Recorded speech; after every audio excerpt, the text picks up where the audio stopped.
Long, long ago, in the very beginning of years, the leopard and the Ethiopian lived in a place called the High Veld. It was a vast, sandy, yellowish-gray land, and everything in it was yellowish-gray. The leopard was a plain, sandy yellowish-gray beast, and the Ethiopian was a plain, sandy yellowish-gray man. They blended perfectly with their surroundings, always hidden from their prey. But then, things began to change.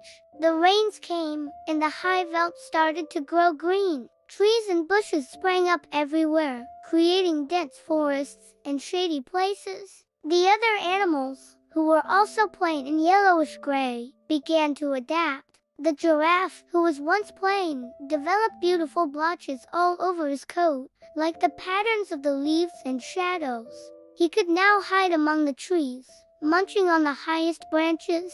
The zebra, who was also plain, grew bold black and white stripes, mimicking the tall grasses and the dappled light filtering through the foliage. He could disappear into the swaying reeds, safe from predators. But the leopard and the Ethiopian did not change. They remained plain, sandy yellowish-gray. When they hunted in the new, green forest, they stood out like the bright, obvious targets. The giraffe and the zebra would laugh, saying, "Can't you see them coming a mile off?" One day, the wise Bavian, a gray baboon, saw their struggle. He said to them, "You two must change your coats, or you will never catch anything in this new, green world." The leopard and the Ethiopian looked at each other, puzzled. How could they change their coats? The Ethiopian, being clever, found some dark, rich mud and some blackberries.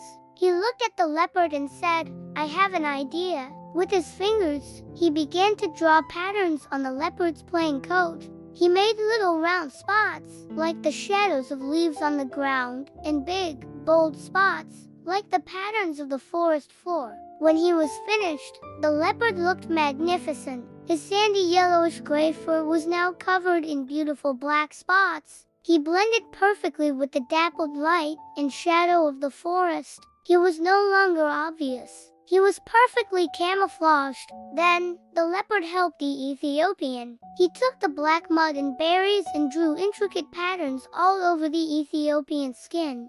The Ethiopian, too, became perfectly camouflaged, a master of disguise in the new, green forest. From that day on, the leopard with his spots and the Ethiopian with his patterns lived happily and successfully in the green forest. They had learned to adapt to their changing world. Moral points from the story: adaptation is key to survival. Just like the leopard and Ethiopian, we must learn to change and adjust to new situations to thrive. Change can be beautiful and beneficial. Embracing change can lead to wonderful new appearances and improved abilities. Sometimes, a little help from others can make a big difference.